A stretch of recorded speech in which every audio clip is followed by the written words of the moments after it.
Syederalun, konser musik bertajuk Malam Ambyar yang digelar di rooftop Seven Sky Lipo Plaza Yogyakarta pada Minggu 12 Juni 2022 malam berakhir ricuh.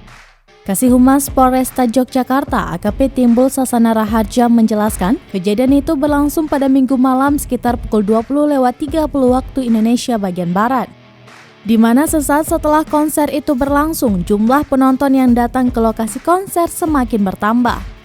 Area rooftop Lipo Plaza Yogyakarta pun dipenuhi muda-mudi yang menikmati konser. Pihak kepolisian memastikan konser musik bertajuk Malam Ambyar itu tidak mengantongi izin keramaian. Hal itu diketahui setelah pihak kepolisian melakukan penyelidikan seusai keributan yang terjadi di Lipo Plaza Yogyakarta. Hasil penyelidikan yang dilakukan kepolisian didapati bahwa pihak manajemen tidak mengantongi izin terkait penyelenggaraan konser musik tersebut.